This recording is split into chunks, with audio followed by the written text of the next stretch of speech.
नमस्कार, स्वागत आप करें न्यूज 24 पर। मैं हूं प्रिंस लांबा। हरियाणा प्रदेश में इन दिनों पटवारियों का मामला जबरदस्त तूल पकड़ता जा रहा। आपको ध्यान होगा, भाजपा सरकार ने भ्रष्टाचार पर चोट मारते हुए, प्रहार करते हुए भ्रष्टाचार को रोकने के लिए, थामने के लिए 370 भ्रष्ट पटवारियों की लिस्ट जारी की थी। लेकिन अब जहां एक तरफ सरकार इस लिस्ट से पीछे हट गई है, तो वहीं दूसरी तरफ हरियाणा प्रदेश के पटवारियों ने भी सरकार के खिलाफ खुलकर मोर्चा खोल दिया है। पटवारी सरकार के सामने अड़ गए हैं और मामला दिनों दिन तूल पकड़ता जा रहा है, गर्माता जा रहा है। आपको बता दें कि 370 भ्रष्ट पटवारियों की एक सूची जारी की गई थी, जिसमें कैथल जिले में सर्वाधिक भ्रष्ट पटवारियों को दिखाया गया था। उसके बाद सोनीपत जिला, उसके बाद महेंद्रगढ़, ये टॉप जिले थे। और इसी क्रम में जो है, हर जिले से भ्रष्ट पटवारियों की एक सूची जारी की गई थी, जिनमें उन पटवारियों के नाम थे, वो कहां काम करते हैं, कितने समय से काम करते हैं और किस जाति से संबंध रखते हैं, किस गांव से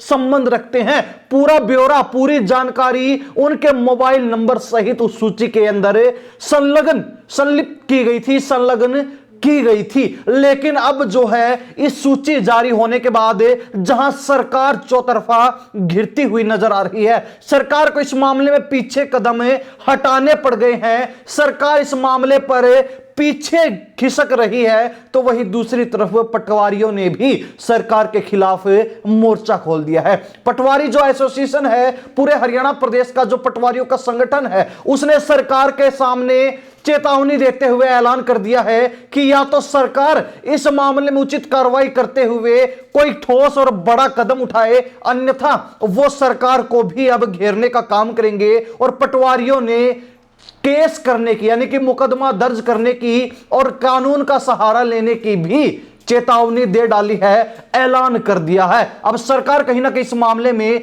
घिर चुकी है, फंस चुकी है। सरकार जो लगातार भ्रष्ट अधिकारियों को, सरकारी कर्मचारियों को सुधारने के काम में लगी हुई थी, लेकिन इस बार पटवारियों से पंगा लेना सरकार को भारी पड़ गया है। हालांकि मुख्यमंत्री का कहना है कि उनको इस सूची के बारे में जानकारी नहीं है कि किस माध्यम से यह सूची जारी की गई है और इस सूची जारी करने के पीछे किसका हाथ है, किन लोगों के द्वारा यह सूची जारी की गई है। क्योंकि ऐसे मामले बड़े ही गोपनीय होते हैं, ऐसे दस्तावेज बड़े गोपनीय होते हैं और ये सार्वजनिक नहीं होते।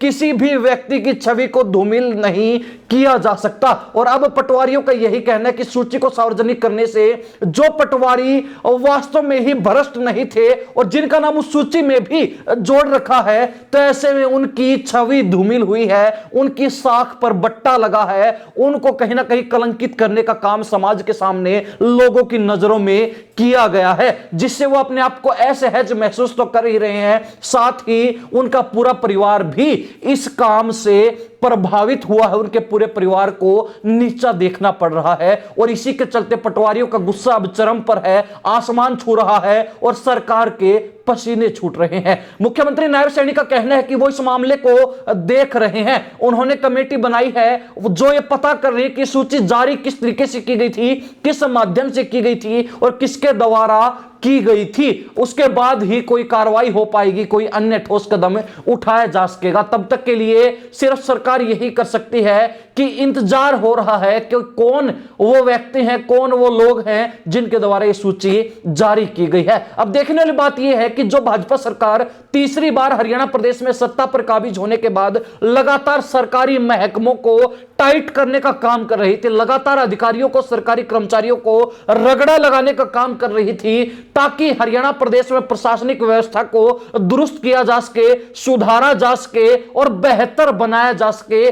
जनता जो अपने कामों के लिए मारी मारी फिरती है, उसके काम तत्परता से किए जाएं, तुरंत प्रभाव से किए जाएं। और इसी का उदाहरण यही से देखा जा सकता है कि सरकार के तमाम मंत्री, जिनके पास जो जो महकमे हैं, वो अपने महकमों में लगातार फेरबदल करने में, बदलाव करने में, सख्त कदम उठाने में और भ्रष्ट लोगों के ऊपर कार्रवाई करने में बिल्कुल भी नहीं हिचकिचा रहे हैं। और पहले दिन से ही सरकार के मंत्री, नायब सैनी के सिपा सलार लगातार हरियाणा प्रदेश में अधिकारियों के मन में खौफ का माहौल पैदा किए हुए हैं कि अगर गलत किया, अगर काम नहीं किया, अगर भ्रष्टाचार को बढ़ावा दिया तो ठीक नहीं होगा, कुर्सी जाएगी, पावर जाएगी, नौकरी जाएगी और साथ ही जो कार्रवाई होगी वो अलग रह जाएगी। तो ऐसे में तमाम सरकारी महकमों में खलबली सी मची हुई थी। लेकिन ज्यों ही पटवारियों को लेकर एक सूची जारी की जाती है, 370 पटवारियों को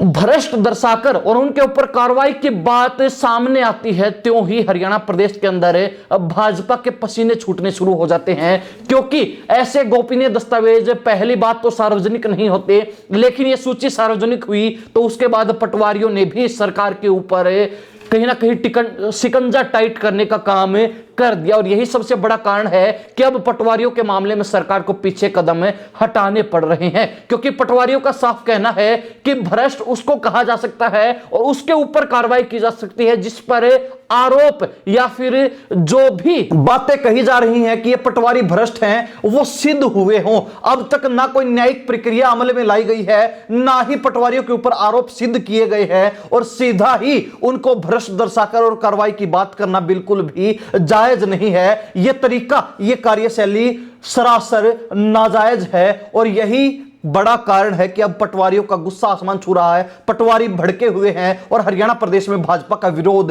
शुरू कर दिया है, बीजेपी की बगावत शुरू कर दिया। पटवारियों का साफ कहना है कि कई जगह पर उन्होंने वर्क सस्पेंड कर दिया, यानी कि जब तक सही कार्रवाई नहीं होती है, सही कदम इस मामले में नहीं उठाया जाता, तब तक वो वर्क नहीं करेंगे, काम नहीं करेंगे। तो साथ ही कई जगह पर पटवारियों ने काली पट्टी बांधकर काम करने का ऐलान कर दिया है। और साथ ही सरकार अगर जल्द ही इस मामले में कोई बड़ा कदम नहीं उठाती, कोई सख्त कार्रवाई नहीं करती, तो सरकार पर भी मुकदमा दर्ज करवाने की बात कही जा रही है। अब भाजपा जो चौतरफा घिर चुकी है, पटवारियों का मामला जो सरकार ने आगे बढ़ाया, सरकार ने छेड़ने का काम किया, वो अब सरकार के ऊपर ही भारी पड़ रहा और नायब सैनी सरकार कहीं ना कहीं इस मामले में पिस चुकी है, घिर चुकी है। देखने वाली बात रहेगी कि जो 370 भ्रष्ट पटवारियों की सूची जारी की गई थी, क्या वास्तव में उनके ऊपर कोई कार्रवाई की जाएगी? क्या वास्तव में ही उनको कार्रवाई करके और बर्खास्त करने का काम किया जाएगा? या फिर जिस तरीके से पटवारियों ने प्रदर्शन शुरू कर दिया है, तो क्या पटवारियों के दबाव में आकर सरकार पीछे हटने वाली है? अब तक तो ऐसा ही लग रहा है, आने वाले समय में क्या कुछ होता है यह भविष्य के गर्भ में है। परंतु हरियाणा प्रदेश की जनता इस बारे में क्या सोचती है, अपनी राय कमेंट के माध्यम से जरूर लिख दीजिए। इन्हीं सब बातों के साथ मैं प्रिंस लांबा, हरियाणा न्यूज़ 24। नमस्कार, जय हिंद।